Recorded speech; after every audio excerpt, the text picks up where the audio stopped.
14 тысяч имен и фамилий уроженцев Ингушетии, участников Великой Отечественной войны. Книга памяти – это не просто исторический труд Тамары Яндиевой. Это памятник великой скорби и немеркнущей славы, посвященный подвигу людей, призванных на фронт защищать свою родину.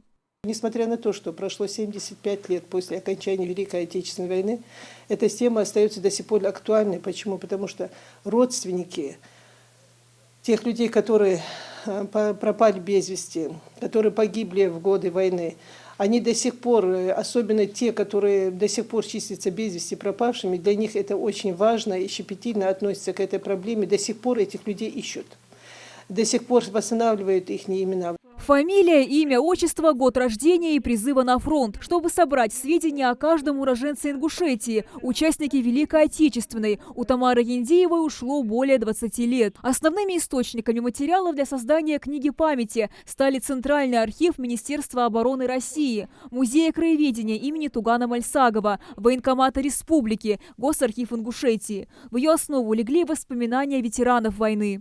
По долгу своей службы в работе в Миннации приходилось очень часто выезжать в командировки в Республике Казахстан. И вы знаете, мы, работая в архивах Казахстана, выявляли очень много фамилий, которые у нас здесь в республике еще были неизвестны. Очень много фамилий в архивных документах числились тех участников войны, которые были депортированы к своим родным и близким. По словам автора книги, проделанная работа доказывает, что уроженцы Ингушетии воевали на всех фронтах Великой Отечественной и практически во всех родах войск. Имена наших земляков можно встретить и в списках партизан, сражавшихся в тылу врага почти на всей территории Советского Союза. Выход такого рода книги для нашего народа, для нашей республики, но я, наверное, не побоюсь этого слова, это эпохальное событие в истории республики.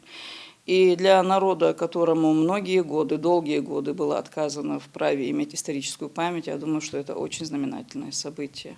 Общий тираж первого тома книги памяти составит 1000 экземпляров. Уже в ближайшее время они поступят в республиканские библиотеки, школы, университет и книжные магазины. Данный проект издан при финансовой поддержке ингушского предпринимателя и мецената Евлоева Магомеда Али Сулмбековича. И хотелось бы выразить глубокую признательность этому человеку от имени сотрудников нашего института и, наверное, осмелюсь сказать, от имени всего нашего народа. Сейчас в республиканском НИИ готовится к изданию второго тома книги, в которую войдут остальные уроженцы нашей республики, чьи имена не вошли в первый том.